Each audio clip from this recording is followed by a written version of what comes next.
Vamos abrir a palavra do Senhor no Evangelho de Marcos, capítulo 14, e leremos os versículos 51 e 52. Está escrito: seguia-o um jovem, coberto unicamente com um lençol, e lançaram-lhe a mão. Mas ele, largando o lençol, fugiu desnudo. Deus bendito, Deus amado, nos curvamos agora diante da tua revelação. A palavra do Senhor, que é a verdade, é a nossa regra de fé e prática. Nós acreditamos que ela é infalível, ela é o manual daquele que nos criou. Aqui nós encontramos tudo sobre nós, tudo sobre o Senhor, tudo sobre o contexto da nossa vida. Nós te agradecemos porque temos à nossa mão a lâmpada para os nossos pés e a luz para os nossos caminhos. Pedimos que nessa hora o teu Espírito Santo venha nos dar instrução, porque nós não temos condição de entender a tua palavra, a não ser que o Senhor mesmo queira revelar. Que o Senhor possa abençoar cada coração, cada alma, tanto os que estão aqui hoje no templo, quanto aqueles que estão nas suas casas. Que eles possam ouvir, entender, assimilar a tua palavra, é o que nós te pedimos em nome de Jesus. Amém. Hoje eu quero conversar com os irmãos sobre o seguinte tema: Jesus transforma a inconstância em perseverança. A tradição diz que esse jovem que seguia Jesus aqui nesse texto era o próprio evangelista Marcos. Isso porque ele foi o único que escreveu esse relato. Quem é Marcos? Marcos, a Bíblia diz que ele era primo de Barnabé. Nós encontramos isso em Colossenses, no capítulo 4, versículo 10. E nós encontramos o Marcos, que também é chamado de João Marcos, no livro de Atos. Atos capítulo 13, de 1 a 5, diz: havia na igreja de Antioquia profetas e mestres: Barnabé, Simeão, por sobrenome Níger, Lúcio de Cirene, Manaém, colasso de Herodes, o tetrarca, e Saulo. E servindo eles ao Senhor e jejuando, disse o Espírito Santo: separai-me agora Barnabé e Saulo para a obra a que os tenho chamado. Então, jejuando e orando, e impondo sobre eles as mãos, os despediram. Enviados, pois, pelo Espírito Santo, desceram a Seleucia e dali navegaram para Chipre. Chegados a Salamina, anunciavam a palavra de Deus nas sinagogas judaicas. Tinham também João como auxiliar. Aí no versículo 13 nós lemos: e navegando de Pafos, Paulo e seus companheiros dirigiram-se a Perge da Panfilha. João, porém, apartando-se deles, voltou para Jerusalém. O jovem Marcos, ele é um símbolo da inconstância na Bíblia. Nós lemos aqui em capítulo 13, a primeira igreja missionária, uma igreja agora gentílica, está enviando Saulo e Barnabé para a primeira viagem missionária. E João Marcos também decide ir com eles. Mas a gente não sabe por que, a Bíblia não conta. No meio do caminho, o jovem resolveu desistir da viagem. E certamente um inconveniente tremendo, porque eles estavam no barco e toda uma logística, foi necessária para que aquele jovem pudesse descer e eles então prosseguirem a viagem. E a coisa foi tão estranha, e estressante, que quando fizeram a segunda viagem, Barnabé, que era muito conciliador, queria levar de novo o jovem. E Paulo disse: de jeito nenhum. Se ele for, eu não vou. E houve até uma desavença entre Saulo e Barnabé por causa desse menino que havia desistido. Nós lemos isso em Atos capítulo 15, do versículo 36 ao 40. Em Atos 15, 36 a 40 diz: alguns dias depois disse Paulo a Barnabé: voltemos agora para visitar os irmãos por todas as cidades nas quais anunciamos a palavra do Senhor para ver como passa. E Barnabé queria levar também a João, chamado Marcos. Mas Paulo não achava justo levarem aquele que se afastara desde a Panfilha, não os acompanhando no trabalho. Houve entre eles tal desavença que vieram a separar-se. Então Barnabé, levando consigo a Marcos, navegou para Chipre, mas Paulo, tendo escolhido a Silas, partiu encomendado pelos irmãos à graça do Senhor. E passou pela Síria e Cilícia, confirmando as igrejas. Então, na segunda viagem missionária, quando o apóstolo Barnabé quis levar o seu primo, João Marcos, Paulo não quis. E é bem interessante que Barnabé foi o precursor do ministério de Paulo. Porque quando Saulo se converteu e começou a pregar em Jerusalém, ele era muito atirado. Ele começou a fazer um barulho tão grande que a igreja bateu no ombro dele e disse: meu filho, você tem que aprender muito. E pagaram uma viagem só de ida para a cidade de Tarso, de onde ele era originário. E não fosse Barnabé, talvez Saulo jamais tivesse saído de lá. Nós lemos ali em Atos capítulo 11, capítulo 12, que quando Barnabé chega, ele procura saber de Saulo e manda buscar Saulo na sua cidade, e então investe nele. E engraçado que esse mesmo Saulo, né, agora Paulo, que recebeu toda essa paciência, esse investimento de Barnabé, não quer dar uma segunda chance para o menino. Mas a verdade é que a inconstância, ela acaba sendo bastante irritante. E como é difícil a gente ver pessoas inconstantes. Às vezes elas estão dentro das nossas casas, às vezes estão no nosso ambiente de trabalho, às vezes estão na igreja. Pessoas que nunca dão continuidade em nada. Elas começam e param. Começam a estudar, para. Começa outro curso, para. Começa um outro curso, para. Arruma um emprego, sai. Arruma outro emprego, sai. Arruma outro emprego, sai. Começa o namoro, termina. Começa outro namoro, termina. Começa outro namoro, termina. Não tem constância. Pessoas que não chegam ao final da jornada, e a Bíblia diz que o objetivo de Deus para nós é que nós completemos a carreira, guardando a fé e combatendo o bom combate. Deus não quer que a gente pare no meio do caminho. É necessário nós buscarmos de Deus, por meio da sua graça, a perseverança. Eu quero ler com vocês um texto que eu gosto muito, em Tiago, capítulo 1, versículos de 5 a 8. Se, porém, algum de vós necessita de sabedoria, peça a Deus, que a todos dá liberalmente e nada lhes impropera, e ser-lhe-á concedida. Peça, porém, com fé, em nada duvidando, pois o que duvida é semelhante à onda do mar, impelida e agitada pelo vento. Não suponha esse homem que alcançará do Senhor alguma coisa. Homem de ânimo dobre, inconstante em todos os seus caminhos. Tiago vai dizer, quem é inconstante nos seus caminhos, não vai arrumar nada com Deus. Então nós precisamos perseverar naquilo que nós cremos. Agora, por que esse jovem, considerando que ele seja Marcos, ele não foi constante no seguir a Cristo? Esse texto aqui fala uma coisa interessante. Ele seguia Cristo coberto unicamente com um lençol. Ele estava despreparado para seguir a Cristo. Seguir a Cristo enrolado no lençol significa você seguir a Cristo sem preparo. Nós precisamos nos revestir de maneira certa para seguir a Cristo. Não pode ser um lençol. Não pode ser de qualquer maneira. Lençol nem é roupa.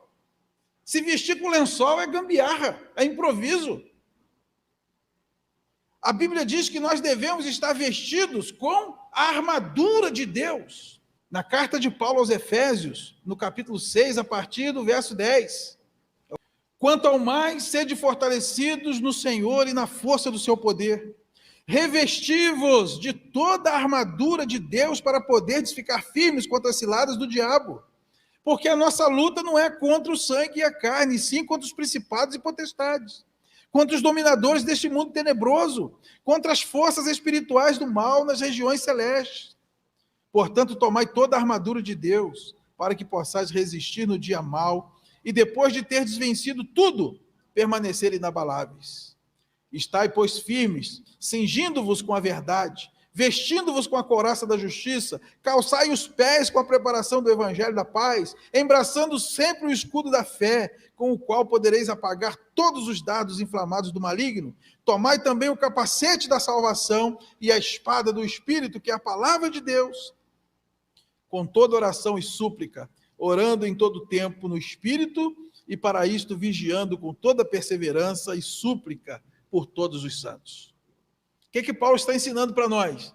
Nós devemos seguir a Cristo revestidos da cabeça aos pés, com a força do seu poder. Nós precisamos estar revestidos de Cristo, cobertos pelo sangue de Jesus. Aqui fala do capacete da salvação, proteção para a mente. Aqui fala da couraça da justiça, proteção para o corpo. Aqui fala do calçado para os pés, a preparação do evangelho, preparação dos nossos caminhos. Aqui fala do escudo da fé, nossa arma de defesa para repelir os dardos inflamados do inimigo. Nós não podemos seguir a Cristo cobertos com um lençol. Nós precisamos seguir a Cristo revestidos com a armadura de Deus. Lá em Lucas 24, 49, também nós lemos que é preciso estar revestidos do poder do Espírito Santo. Jesus diz a seus discípulos: vocês não vão a lugar nenhum enquanto não forem revestidos de poder, porque se for coberto com um lençol, vai passar sufoco. Alguém vai botar a mão em vocês, vocês vão passar vergonha. E quando nós lemos em Atos 1:8, Jesus diz: recebereis poder ao descer sobre vós o Espírito Santo. Aí sim, sereis minhas testemunhas, tanto em Jerusalém, como em toda a Judéia e Samaria, e até aos confins da terra. Se seguirmos a Jesus de qualquer maneira, não vamos conseguir perseverar na fé. Paulo vai dizer também aos Colossenses, no capítulo 3, versículo 10, que nós precisamos nos revestir do novo homem. Ele diz que nós devemos nos despir do velho homem, ou seja, tirar a roupa velha, a roupa da velha criatura, e nos vestir com uma roupa nova. Tem um texto que eu gosto muito, está em 1 de Pedro, capítulo 3, versículo 15. Pedro diz que nós devemos estar prontos para dar a todos a razão da nossa esperança. Se nós não estivermos preparados na fé, quando chegarmos lá fora, nós seremos engolidos. Não teremos argumentos. Com 5 minutos, alguém de outra religião vai sentar com a gente e nós vamos ficar olhando para o templo. Estaremos cobertos com lençol, esse lençol não serve, alguém vai botar a mão e vai arrancar. Se estivermos cobertos com o lençol, não vamos conseguir suportar as adversidades da vida, que também nos apanham. Qual é o tipo de cobertura que temos sobre nós? Que tipo de roupa nós estamos vestindo? Como nós estamos seguindo a Cristo? Cobertos com lençol? Ou revestidos da armadura de Deus, do poder do Espírito, revestidos do novo homem, como a Bíblia nos recomenda? Quando lançaram mão do lençol e aquele jovem se viu desnudo, ele foge.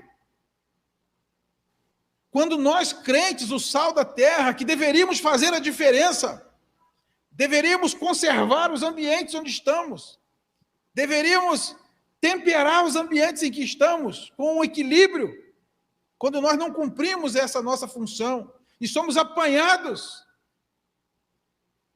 despreparados, a única coisa que resta é ser pisado pelos homens, é correr, porque nós não temos como enfrentar.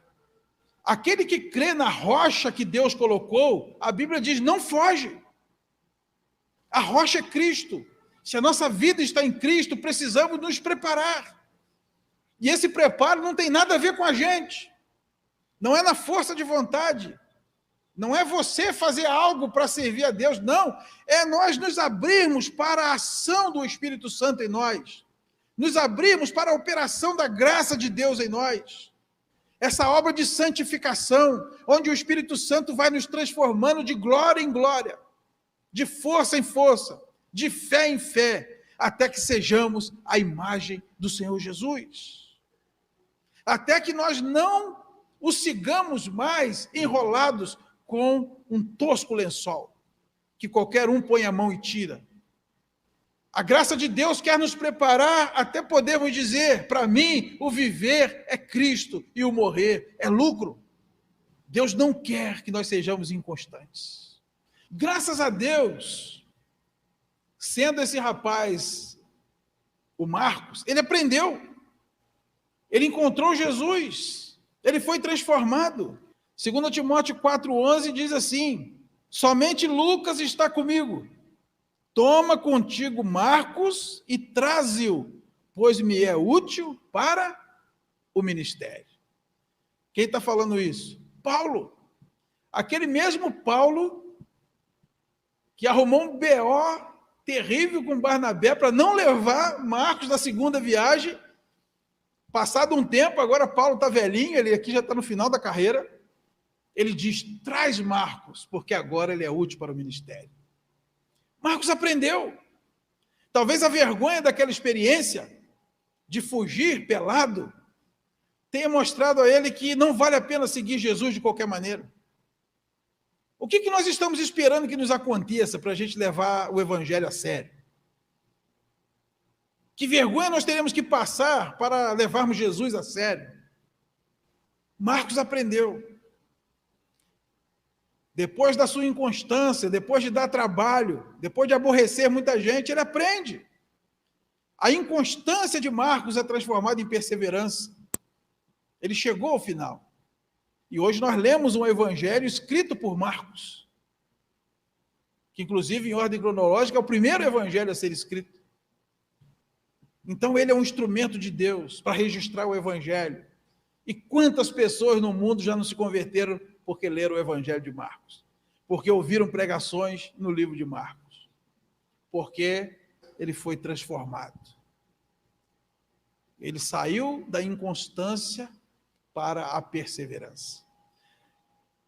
Jesus quer transformar a inconstância em perseverança. E hoje mesmo ele está aqui com as mãos estendidas, querendo mudar as nossas vidas. Muitas vezes ele vai usar pessoas. Barnabé ficou do lado de Marcos, contra Paulo. Parece ser uma escolha ruim, mas talvez na cabeça dele, que era um conciliador, um discipulador, ele tenha pensado, Paulo já está pronto. Esse menino, se ficar sozinho, não tem chance. E aquela desavença se transformou em multiplicação, porque em vez de uma viagem, foram 2 viagens. Barnabé foi com Marcos para um lado e Paulo foi com Silas para outro. Deus vai usar pessoas para nos tirar da inconstância, pessoas para investir em nós, para nos aconselhar, para ensinar a palavra de Deus para nós. Nós temos que ficar atentos. Será que Deus não está colocando pessoas perto de nós para nos aconselhar, para nos fazer perseverar?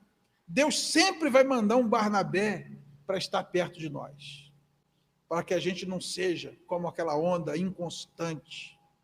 Deus não quer que nós sejamos de ânimo dobre. Ânimo dobre é 2 almas. Ânimo dobre é 2 caras. É um pé lá, um pé cá. Um pé em cada canoa. E todos nós sabemos o que acontece quando alguém fica com um pé numa canoa e um pé na outra. Cai dentro d'água, não fica em nenhuma das duas. Nós temos que ser firmes e constantes, sempre abundantes na obra do Senhor, sabendo que o vosso trabalho não é vão no Senhor. Amém, queridos? Vamos colocar de pé.